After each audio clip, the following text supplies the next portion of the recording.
Super star Krishna సమగ్ర జీవిత విశేషాలు మేము ముందుంచుతున్నాను.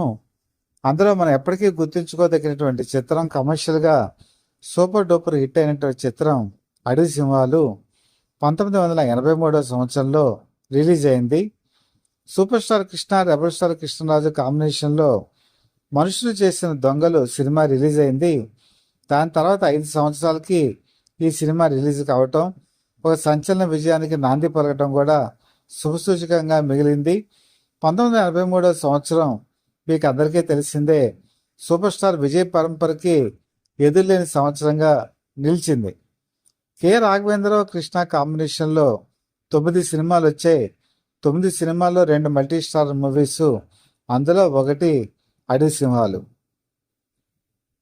అడవి సింహాలు తీద్దామనే ఆలోచన ఎలా వచ్చింది అని అనుకుంటే, అశ్విని దత్తు అడవిరాముడి సినిమా చూసినప్పుడు K Raghavendra Rao direction, NT Rama Rao నటన ఈ రెండు కూడా ఆకర్షితులై మళ్ళీ ఎన్టీ రామారావుతోనే ఫారెస్ట్ బ్యాక్గ్రౌండ్తో ఓ సినిమా తీద్దామని చెప్పి వెళ్ళి అప్రోచ్ అయ్యారు. కానీ అప్పటికున్న బిజీ షెడ్యూల్స్లో ఆయన యుగపురుషుడు సినిమా చేశారే కానీ ఫారెస్ట్ బ్యాక్గ్రౌండ్తో సినిమా చేయలేదు. 82లో రాజకీయాల్లోకి వచ్చేశారు. కానీ అశ్విని దత్తు కోరిక తీరలేదు. ఎలాగైనా సరే ఫారెస్ట్ బ్యాక్గ్రౌండ్తో సినిమా తీద్దామనుకొని మాస్ ఫాలోయింగ్ ఉన్నటువంటి సూపర్ స్టార్ కృష్ణ, అలాగే మంచి ఫాలోయింగ్ ఉన్నటువంటి రెబల్ స్టార్ కృష్ణరాజుని పెట్టి ఈ అడవి సింహాల సినిమా కథకి శ్రీకారం చుట్టారు. కె రాఘవేంద్రరావుని దర్శకుడిగా ఎంచుకున్నారు. కె రాఘవేంద్రరావు వైజయంతి మూవీస్ బ్యానర్లో వర్క్ చేయటం ఇదే మొదటిసారి. తర్వాత కాలంలో వీళ్ళ కాంబినేషన్లో ఎన్నో గొప్ప సినిమాలు వచ్చాయి. దానికి తొలిపునాది వేసింది మాత్రం అడవి సింహాలే. అడవి సింహాలు సినిమా హిట్ అయిన తర్వాత హిందీ సినిమా తీద్దామని అనుకుంటారు ఎవరైనా. కానీ ఇక్కడ అశ్విని దత్ ఏం చేశారంటే, అడవి సింహాలు మొదటి షెడ్యూల్ పూర్తయిన తర్వాత ఒక కాన్ఫిడెన్స్ వచ్చింది. ఈ సినిమా ఖచ్చితంగా సూపర్ డూపర్ హిట్ అవుతుందని హిందీలో అర్జున రాజు అని, తెలుగులోనే ఒక ప్రొడ్యూసర్ ఉన్నారు, ఆయన్ని కలుపుకొని కో పార్ట్నర్షిప్గా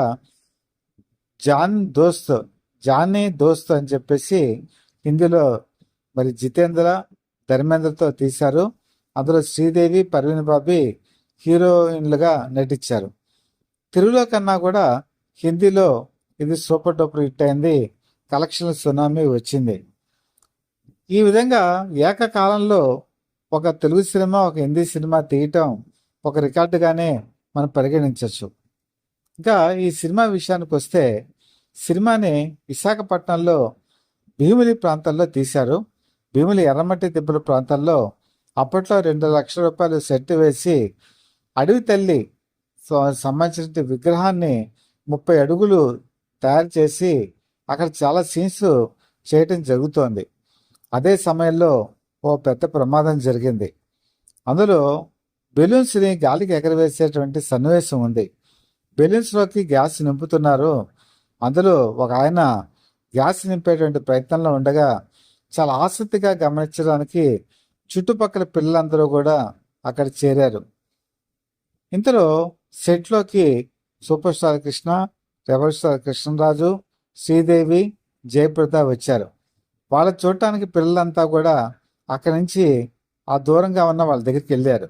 ఇంతలో హఠాత్తుగా పెద్ద చప్పుడు వినిపించింది. ఈయన నింపుతున్నటువంటి గ్యాస్ సిలిండర్ పేలిపోయింది.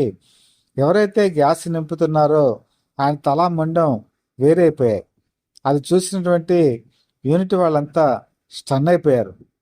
ఎందుకంటే అదే ప్రాంతంలో కనుక పిల్లలు కనుక ఉండుంటే ప్రాణ ప్రమాదం చాలా ఎక్కువగా ఉండేది, తీవ్రమైనటువంటి నష్టం జరిగేది. ఓ విధంగా స్టార్స్ అక్కడికి రావటం వల్ల పిల్లలు క్షేమంగా బయటపడ్డారు అని చెప్పేసి అందరూ కూడా ఊపిరి పీల్చుకున్నారు. కానీ అతని మృతికి మరి అందరూ కూడా ఆర్థిక సహాయం అందచేయడం జరిగింది. ఆ కుటుంబానికి చేయూతనివ్వటం జరిగింది. ఇది ఒక విషాదకరమైనటువంటి సంఘటన. సినిమా చరిత్రలోనే ఇది అత్యంత విషాదకరమైన సంఘటనగా మనం భావించవచ్చు. ఇంకా ఈ సినిమా గురించి లులు అని చెప్పేసి ఒక చింపాంజీని అమెరికా నుంచి తీసుకొచ్చారు. ఆ చింపాంజీతో పాటు ఒక ట్రైనర్ కూడా వచ్చాడు.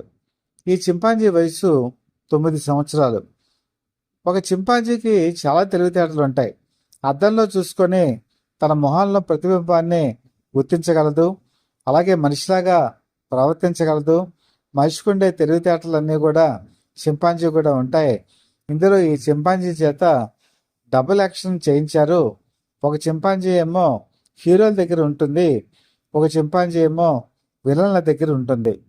ఇవి జీపు నడపటం, రివాల్వర్ కాల్చడం లాంటి సన్నివేశాలు కూడా చేశాయి. అది సినిమాలో ఆకట్టుకునేలా ఉంటాయి. అయితే ఈ సినిమా షూటింగ్ జరుగుతున్నప్పుడు పొరపాటుగా గ్రహపాటుగా ఈ చింపాంజీ ముదుమలై ఫారెస్ట్ లోపలికి వెళ్ళిపోతే ట్రైనర్ కంగారెత్తిపోయాడు. ఎందుకంటే ఈ సినిమాకి ఈ ఖర్చు పెట్టిన మొత్తం ₹6,00,000 చింపాంజీకి. 30 రోజుల్లో కనుక షూటింగ్ కనుక కంప్లీట్ అవ్వకపోతే ప్రతిరోజు కూడా $80 దానికి ఇవ్వాల్సి ఉంటుంది. అసలు మొత్తం తప్పిపోతే అది చాలా పెద్ద ప్రమాదం. దాంతో మొత్తం యూనిట్ అంతా కూడా కంగారు పడిపోయారు. తలో దిక్కున వెతకడం మొదలుపెట్టారు. ముదుమలై ఫారెస్ట్ చాలా థిక్కెస్ట్ ఫారెస్ట్. అందులో వెతకగా ఒక చోట ఈ చింపాంజీ లులు కనిపించింది. వాళ్ళంతా కూడా ప్రాణాలు బిగపెట్టుకొని హాయిగా ఊపిరి పీల్చుకున్నారు. చింపాంజీ అటు హిందీలో కూడా నటించిందండి, జానీ దోస్తులో కూడా నటించింది. అక్కడ కూడా మంచి ఫీట్స్ చేసింది. ఈ సినిమాలో ఒక ప్రత్యేకమైన అట్రాక్షన్ ఏది అంటే ఈ చింపాంజీయే. ఈ చింపాంజీ నటన ఇప్పటికీ కూడా మనకి గుర్తుండిపోతుంది. ఇంకా ఈ సినిమాలో మరో ప్రత్యేకత ఏంటంటే కృష్ణ జయప్రద జోడీ ఎప్పటికీ కూడా ప్రేక్షకులకి కనువిందు కలిగించేటువంటి జోడీ అని ఈ సినిమాలో కృష్ణకి చెల్లెలుగా జయప్రద నటిస్తారు. అలాగే కృష్ణ సరసన శ్రీదేవి, కృష్ణరాజు పక్కన జయప్రద నటించడం జరుగుతుంది. ఇందులో కృష్ణరాజు లారీ నడుపుతూ ఉంటారు. ఈ సీన్స్ ఎక్కువగా ఉంటాయి కాబట్టి అసలు లారీనే కొనేద్దామని చెప్పేసి అశ్విని దత్ లారీనే కొనేశారు. ఈ లారీలో కూడా ఈ సినిమాలో ఒక కీలక భాగంగా ఉంటుంది. మొత్తం అడవిలో చాలా అవినీతి జరుగుతూ ఉంటుంది.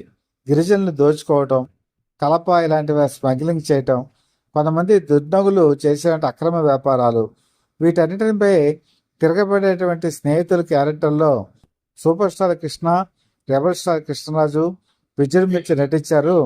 వీళ్ళ నటన ఆ రోజు అందరినీ కూడా అభిమానుల్ని ఆకట్టుకుంది. ఈ సినిమా మొత్తానికి అయిన ఖర్చు ₹75 లక్షలు అయితే ఈ సినిమా రిలీజ్ అయిన మొదటి వారంలోనే ₹64 లక్షల కలెక్షన్ వచ్చింది. ఈ సినిమా 12 కేంద్రాల్లో 100 days ఆడి దుమ్మారం రేపేసింది. అడవి సింహాలు అనగానే మనకి అడవి రాముడు తర్వాత అంత మంచి హిట్ ఈ అడవి సింహాలు కూడా మనకి కనిపిస్తుంది. ఈ విధంగా అడవి సింహాలు చరిత్రలో నిలిచిపోయింది. ఇంకా ఈ సినిమాకి వచ్చేప్పటికి ఈ సినిమా రిలీజ్ అయిన తర్వాత జానీ దోస్త్ కూడా హిందీలో రిలీజ్ అయ్యి వైజయంతి మూవీస్కి మంచి లాభాలనే తీసుకొచ్చింది. ఈ విధంగా సూపర్ స్టార్ కృష్ణ విజయ్ పరంపరలో ఇది ఒక కలికితురాయిగా నిలిచిపోయింది. ఇందులో సిల్క్ స్మిత ఒక పాట ఉంది, అగ్గిపల్ల బొగ్గుమన్నది అనేటువంటి పాట ఆ రోజుల్లో ఒక హైలైట్గా చెప్పుకోవచ్చు.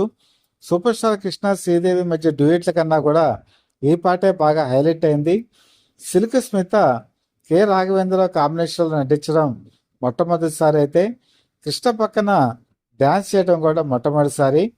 కృష్ణ చాలా ఇంప్రెస్ అయ్యారు, రాఘవేంద్ర కూడా చాలా ఇంప్రెస్ అయ్యి జానీ దోస్తులో కూడా సిల్క్ స్మిత్ పాటని పెట్టడం జరిగింది. అలాగే కృష్ణరాజు జయప్రద మధ్య శ్యామమ్మ ప్రీతమ్మ అనేటువంటి పాట కూడా ఆ రోజుల్లో అందరినీ కూడా ఆకట్టుకుంది. చాలా అందమైనటువంటి పాట, అందరినీ ఒక కె రాఘవేంద్ర మార్కుస్ పాటతో అందరినీ కూడా ఓలలాడించింది. ఈ విధంగా కర్నూలు పండగగా జరిగేటువంటి ఈ సినిమాలో జయప్రద మాత్రం హిందీలో నటించలేదు. అది ఎందుకంటే అప్పటికి ఆవిడకున్నటువంటి షెడ్యూల్స్ చాలా బిజీగా ఉండటం వల్ల తెలుగులో నటించారు, కానీ హిందీలో మాత్రం పర్వీన్ బాబీ ఆ స్థానాన్ని కైవసం చేసుకోవడం జరిగింది. నిజంగా చెప్పాలంటే అడవి సింహాలు సినిమాకి శ్రీదేవి జయప్రద కాల్షీట్లు దొరకడం కూడా చాలా కష్టమైంది. 83వ సంవత్సరం శ్రీదేవి చాలా బిజీగా ఉన్నారు, జయప్రద కూడా చాలా బిజీగా ఉన్నారు. కానీ అశ్విని దత్, రాఘవేంద్రరావు, సూపర్ స్టార్ కృష్ణ ఈ ముగ్గురి మీద ఉన్న అభిమానంతో వాళ్ళు నటించారు. సినిమా విజయానికి దోహదపడ్డారు. ఇప్పటికీ కూడా ఈ సినిమా మనం చూస్తూ ఉంటే ఏదో వేరే లోకాలకి వెళ్ళిపోయినటువంటి ఒక అనుభూతి కలుగుతుంది. పాత సినిమాలు అంత మధురానుభూతిని కలగజేస్తాయి.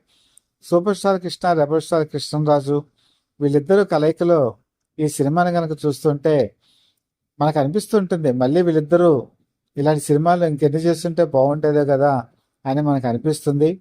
ఇప్పుడు వాళ్ళ మధ్య లేకపోవడం కూడా చాలా బాధాకరం. ఏది ఏమైనా సరే ఈ స్మృతులు మనం గుర్తు చేసుకుంటూ సూపర్ స్టార్ కృష్ణ నట జీవితంలో ఈ సినిమా ఒక స్వీట్ మెమరీగా మనం భావించవచ్చు.